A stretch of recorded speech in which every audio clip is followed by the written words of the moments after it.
Hello everybody. This video is basically largely a progress report regarding my activity in the Active Inference Institute, which I'm currently interning at, and it's a non-profit organization. And the whole premise of the Active Inference Institute is to explore this capacity in how we as agents, not just living organisms rather, but in the cognitive science and machine learning community, we address organisms with the capacity to navigate the world around them, to be agents, right? Having degrees of agency to engage the world. Now, there's this dynamic of perception in terms of engaging with stimulus and responding to stimulus and having a prehistory of the stimulus. And now, this isn't necessarily uniquely about active inference per se, since a lot of theoretical underpinnings of psychology and neuroscience theory also examine the dynamics of perception and how we react to stimuli, and exploring nature versus nurture dynamics of our being as agents, again referring to agents as living organisms. Now, I figured I'd bring that up because I'm imagining most people watching this are not involved with the Active Inference Institute, but better yet, I figured putting this progress report out will also give people an idea of where I am every step of the way in the efforts I'm involved in. Now, what makes active inference interesting is this idea of having internal and external boundaries, or rather agents. Like, we think of the separation of agent with respect to their environment and how they internalize and externalize their perceptual and actionable capacities to regulate their fitness and to coordinate with one another. Now, okay, so I don't want to get too much into the woods of what active inference is all about. For those of you who want to be more acquainted with active inference, I certainly implore or motivate or encourage, rather, people to check out the Active Inference Institute in terms of our website and the YouTube channel. There's a lot of content out there, and you can even find yourself engaging in our chat server on Discord. So I'll provide links to that in the video description, but I want to get right to it in terms of exploring what I've been working on with my involvement in the Active Inference Institute. Now, although I do try to dedicate time to working on preprint papers. Those are kind of like papers that are in the process of trying to get published in a journal, for those who are wondering, or at the very least organizing these efforts to be put on a blog page, which I'm probably going to rework in the upcoming year. I do have a LinkedIn page. I'm not going to release all that information. I tend to just send people links to the preprint work and the YouTube channel that I have going on. But in terms of the work I'm doing now, I have been coordinating learning sessions and Bible studies with a spin on using the lens of active inference to explore learning strategies towards learning in the sense of better engaging with our environment around us, which is more focused on an outreach initiative for those who struggle with neurodivergence in a way where people may have language and interpretation-based difficulties on interacting with information around them in the world around them, not just communication difficulties, but really trying to address ways to strategize around those difficulties. And again, thinking about to the dynamics of being agents and leveraging perception and actionable behaviors. There's a lot to explore in terms of talking about what learning means, not in the stereotypical sense, and addressing problem points about how people who struggle with neurodivergence not necessarily need a better outlet, but rather they need for themselves in a unique way to figure out what intuitively works for them to engage with the world around them. And it's not a one-size-fits-all issue. I've been using this terminology, what makes being human interesting is like thinking about different colors, like different hues, which I actually mentioned in the latest Bible study session that I hosted. But like thinking how we're all walking different paths of life. We all have different upbringing, and thinking about different hues and like the nature of being human. So that it's sort of a interesting poetic way of putting it. Unfortunately, I don't really see content out there that kind of promotes this angle of learning or learning coping style, like ways of coping to learn in a more intuitive sense. Now, the last couple sessions of the learning sessions that I've been hosting, mind you, the learning initiatives didn't originally start as an active inference project.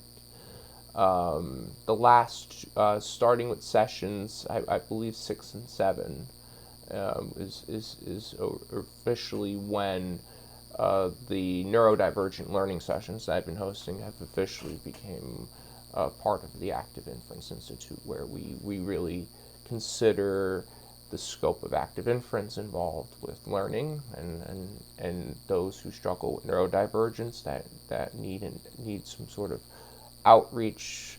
And the whole focus with not just in learning sessions, but also the Bible study sessions, is having mostly a dialogue between peers. With the learning sessions, we talk a lot about what does it mean to learn, and thinking about how we fundamentally intuitively engage with the world around us and communicate. So that's the learning sessions. Now, both the learning sessions and the Bible studies are kind of like a coaching based initiative towards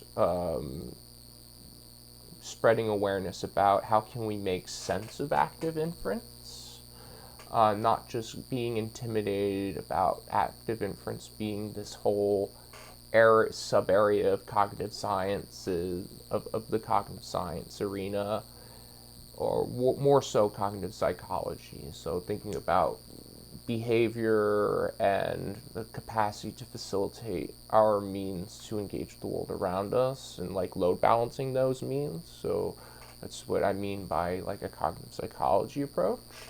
But both sessions are more of like a coaching perspective on like how can we take active inference and have dialogues, and how this can motivate how people engage with their life, their day-to-day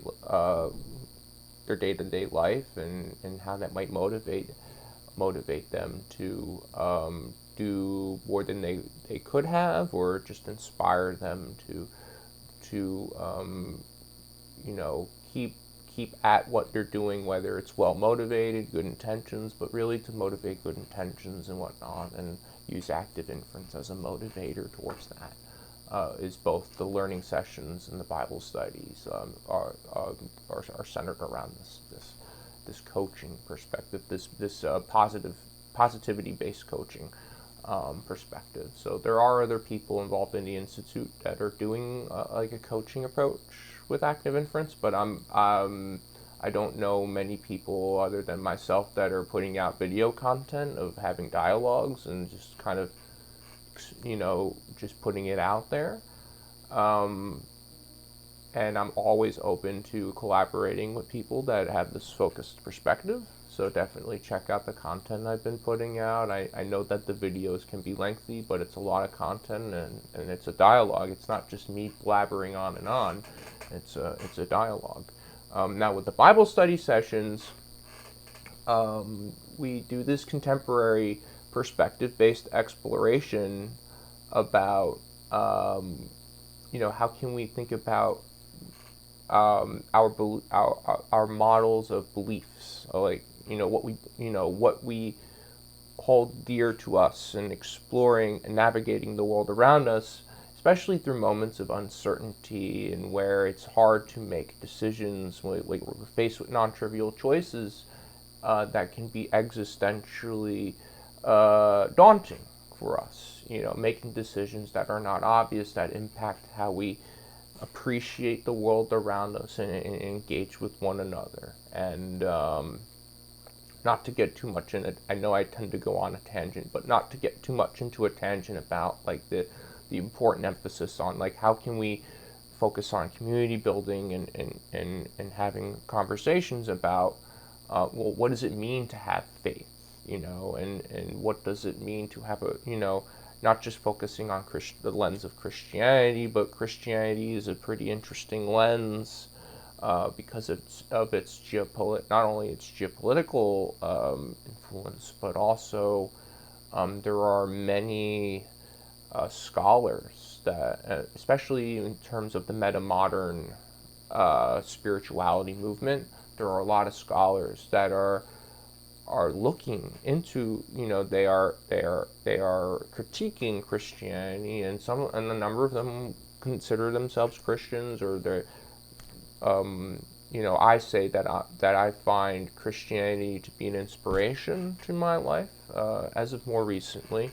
For a very long time I've kind of struggled with taking religion, and especially Christianity, more seriously in terms of how it applies to different aspects of my life.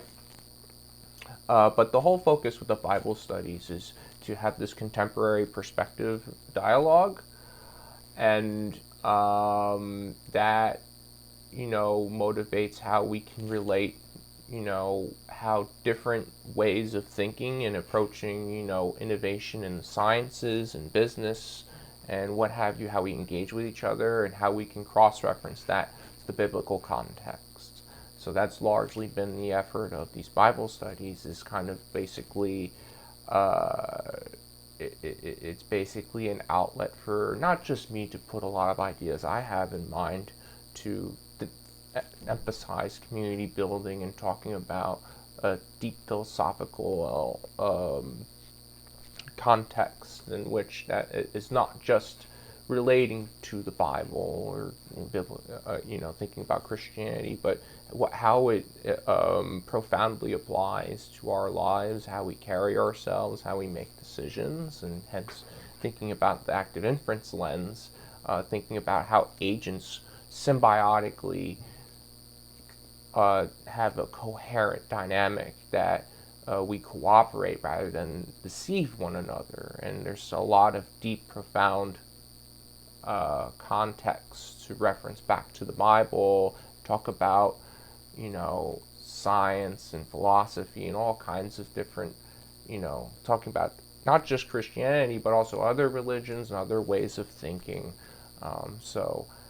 Now, I kind of want to piggyback a little bit before I get into the modeling paper that I'm working on currently. Now with the learning initiatives, the the last two, so sessions 6 and 7 are when the neurodivergent learning sessions have become an official Active Inference Institute project. Now the emphasis that I've been focusing on in terms of that, talking about learning, where the learning sessions are going. The last couple sessions, there was a lot of emphasis on do-it-yourself experimentation and active learning as opposed to passive learning, as opposed to consumption learning. So in relating that to how agents can intuitively explore and pattern match, their decision-making processes, right? So like active engagement with their environment as opposed to passive engagement with their environment, as opposed to, how they are being consumed by, by engaging with some aspect of their environment, right? And then the do-it-yourself experimentation is more like how we play with we engage in the sense of playfulness, in terms of being able to develop an intuition for abstraction-based reasoning and non-triviality. And then that leading into, this idea of cognitive strain and balancing out how we tackle priorities, thinking about downtime, or, what is it proper to have a conversation about burnout, and what does that mean? And thinking about cognitive load balancing, and like just being able to just pivot and prioritize tasks effectively, and being mindful of how many obligations at a time and whatnot that we're taking on. So that was one of the latest talking points in terms of the learning sessions. And going forward, just to kind of sneak peek into the relaunching of the learning sessions, starting at, we're gonna probably go for one of the last Thursdays of January. I'll try and shoot for the second to last Thursday of January, perhaps. We'll see where that goes, because I also tried to coordinate the Bible study sessions once a month. But sneak peek into that is going to be talking about objectives. Should we be too rigid and objective driven about how we engage with the world around us and develop intuitions and prioritize things in our lives? What does it mean to be too objective oriented, to be too rigid? How do we better balance that out? So that's going to be an emphasis. That's going to be a lot of the emphasis for the next dialogue for the learning sessions. And now a sneak peek into the launching of the Bible studies into next year.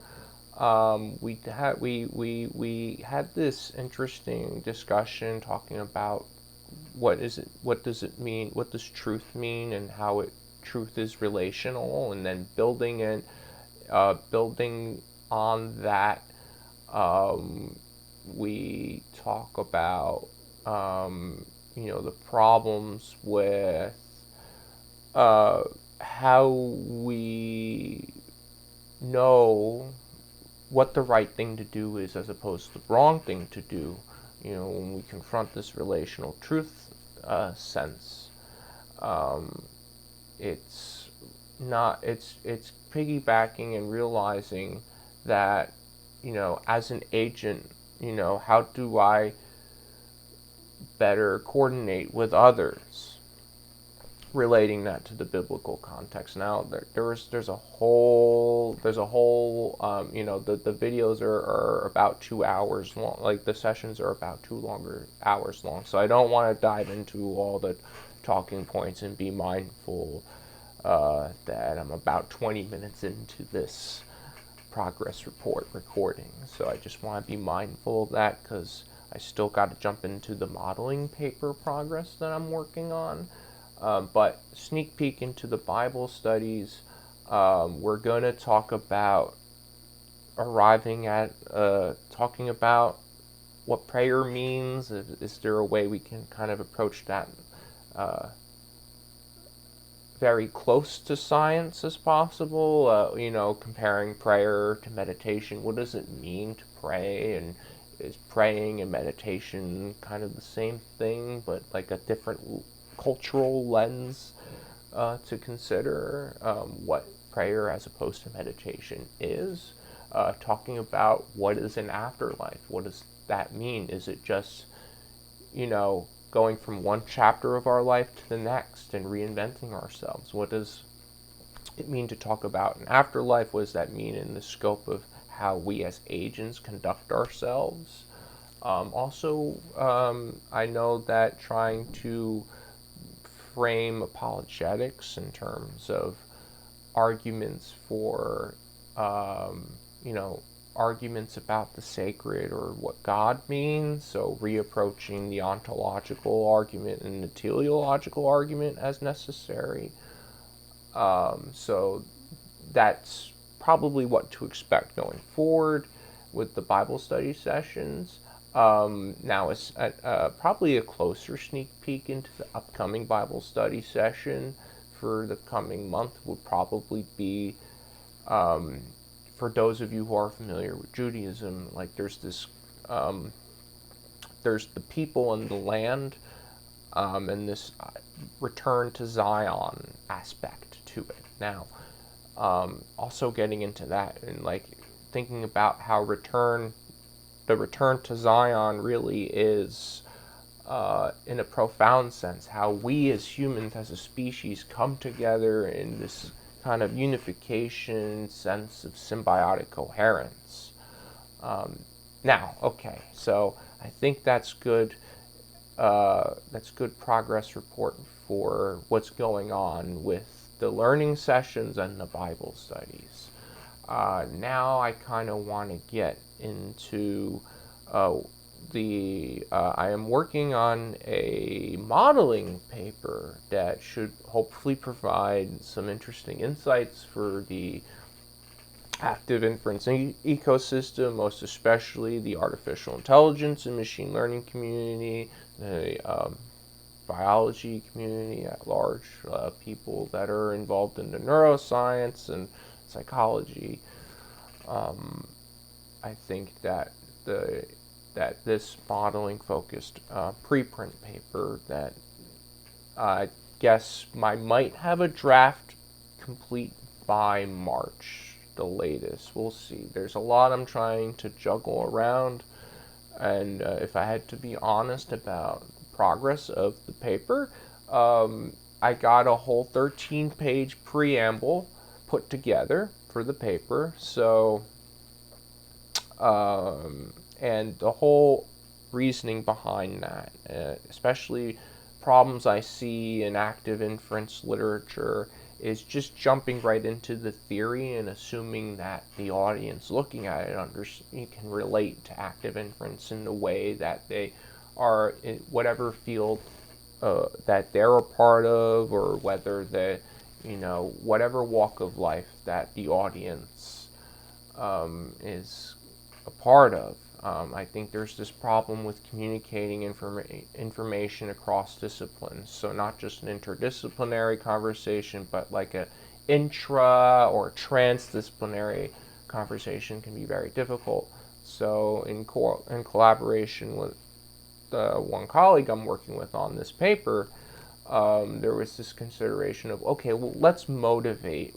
Why is agent-based modeling interesting? When we think about agent-based modeling, we're considering this capacity for agents being things that exist with degrees of agency, which right now we know to be life in our part of the universe currently. So we generalize agents to be living organisms, whether they're single-celled or multicellular.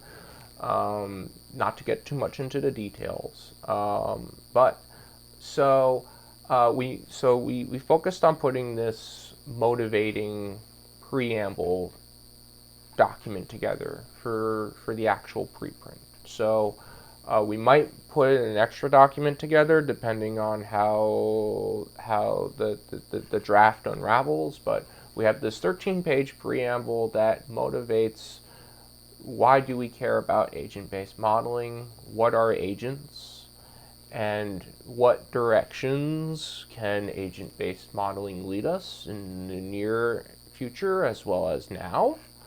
So I don't really see that I don't really see that proactivity happen much in the community. I find a lot of good papers, and even with a lot of good papers I find on active inference, there is this lacking aspect of, at least having an appendix section that really brings the reader onto the same page on as the people working in active inference, right? Because most physicists and mathematicians and what have you, they have no idea what active inference is still. So that's a big commentary critique I make on the problem with active inference right now is how it's being communicated to communities and disciplines abroad. So that was the whole purpose of making this 13-page preamble, which took me about a whole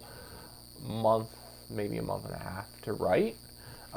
It took about 3 months to get the modeling outlining put together. So now I'm going to kind of summarize what's going on with the modeling so it doesn't sound like I'm speaking nonsense here when I'm talking about making a modeling paper. Okay, so now the title of the paper, pending title, is Compositional and Game Theoretic Agent-Based Modeling of Habits with Respect to Adaptive Learning Dynamics. Now, habits represent the persisting regulatory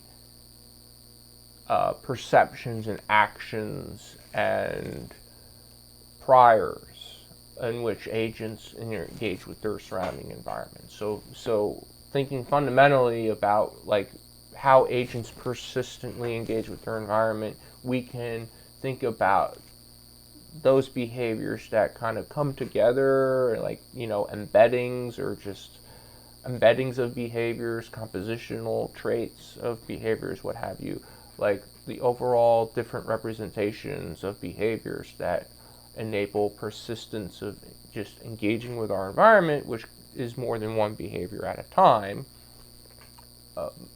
represents what a habit is. Now there's two.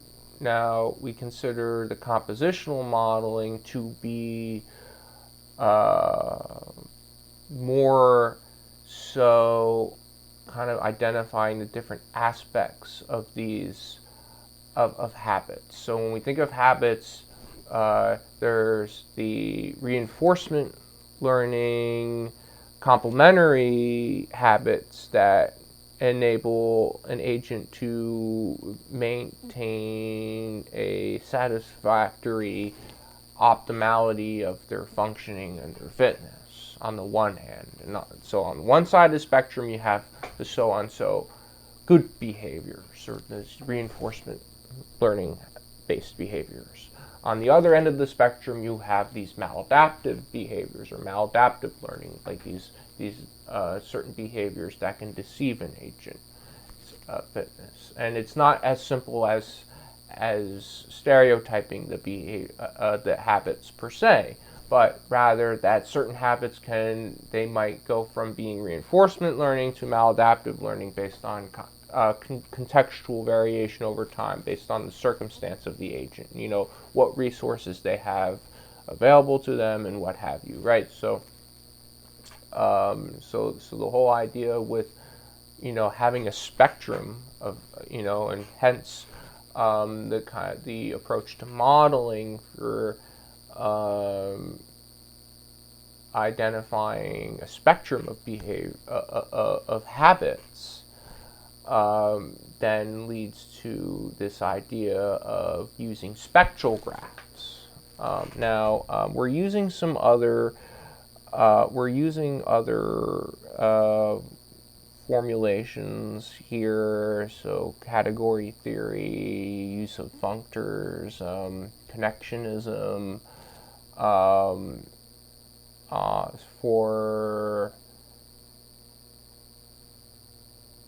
but just to piggyback a little bit, the functors consider the mappings of the contexts as habit associations, while the connectionism is the stimuli response modeling of the habitual associations and compositions. Now,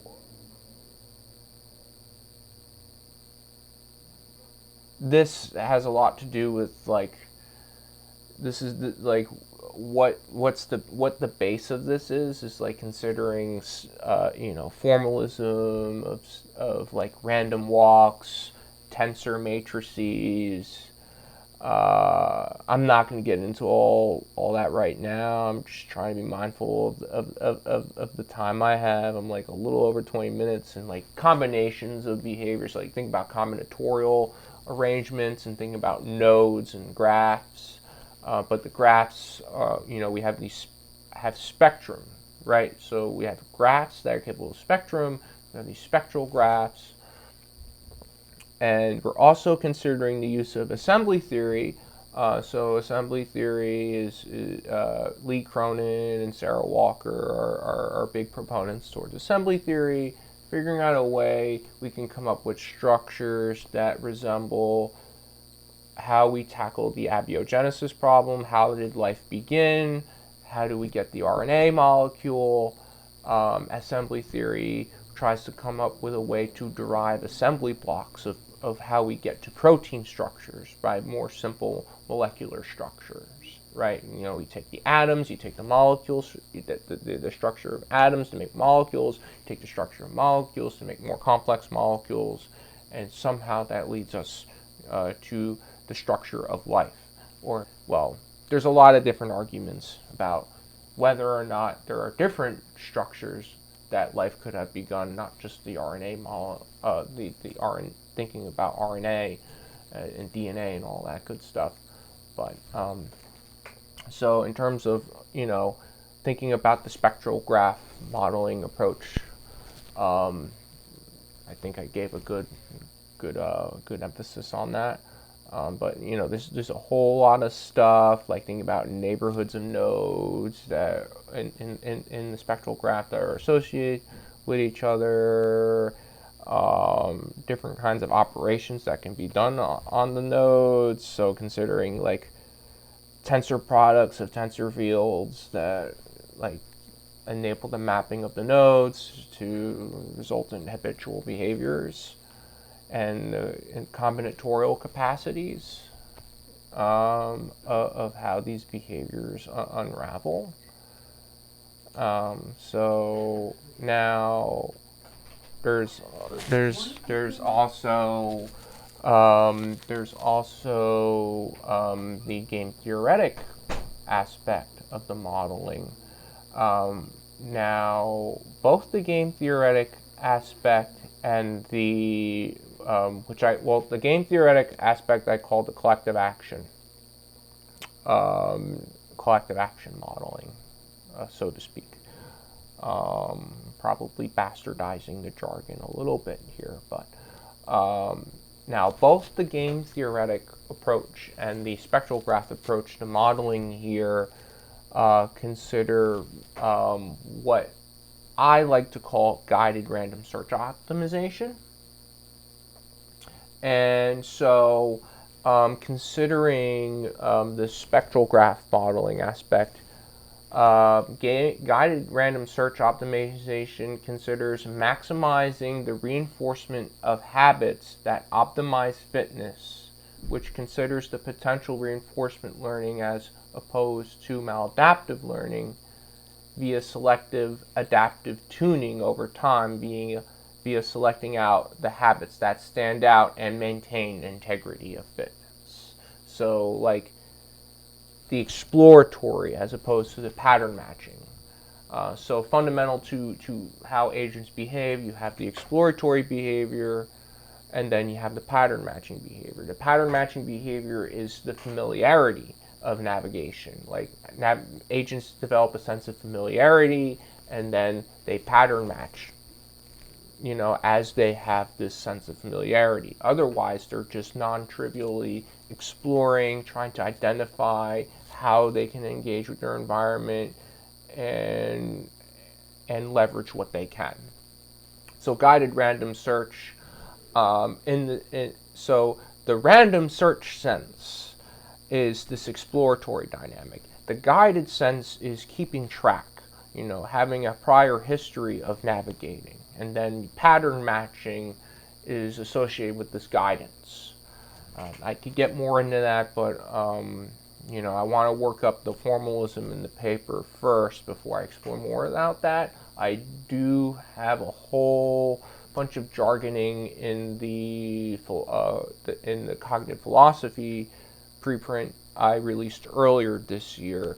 It does get into guided random search optimization in a very deep sense, but I think what's also interesting about guided random search optimization is just how we have all different types of life on Earth and how they all evolved from a very similar substrate.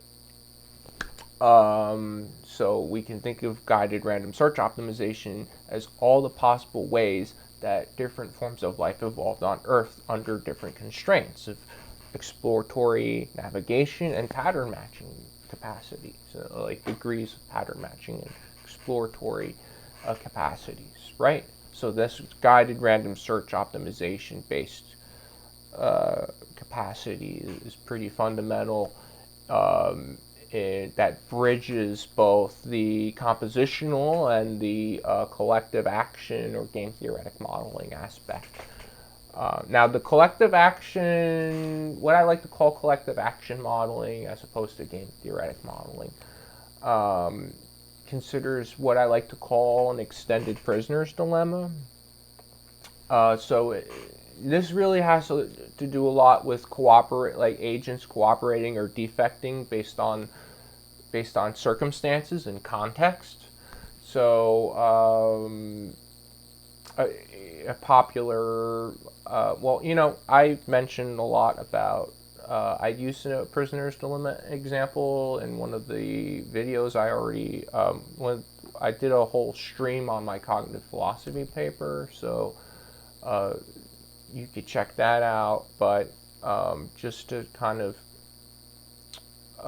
move forward a little bit quicker, this capacity for agents to cooperate or defect in any given moment based on the circumstances they're in. You consider pairwise interaction of agents, right? And now this extended prisoner's dilemma modeling gets into how more than two agents are interacting with each other to regulate each other's fitness. That's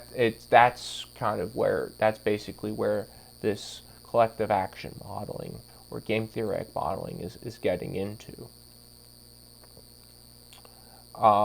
So with functors, we consider the use of functors. We're considering a mapping of context as cooperate or defect associations, while connectionism leads us to stimuli response modeling of cooperation or defect associations and compositions of interagent dynamics facilitating cooperative habitual behavior dynamics. And then getting back to guided random search optimization for the case of the game theoretic modeling aspect considers maximizing fitness of agents cooperating with each other as opposed to defecting, where the cost of defecting escalates based on the capacities and intricacies of coordination of agents at scale. And this considers different modes of varying constraints in which agents cooperate or defect. I use the Gaia hypothesis framing a lot, especially in the Bible study sessions I've been hosting, so I think that gives some interesting context. into this idea of like cooperate and defect dynamics of agents. Now, let's see if there's anything else here.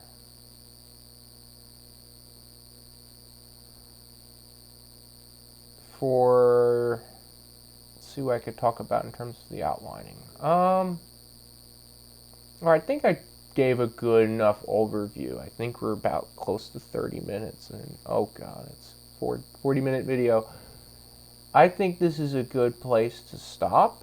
Going forward, after the modeling paper's draft is out, I do want to examine, I am having conversations with people about soft condensed matter and materials to understand whether or not we can develop architectures that are more resilient and adaptable for agentic-based systems modeling and use cases. So those of you who are familiar with using services like ChatGPT, how can we think about designing architectures that provide more resiliency and adaptability?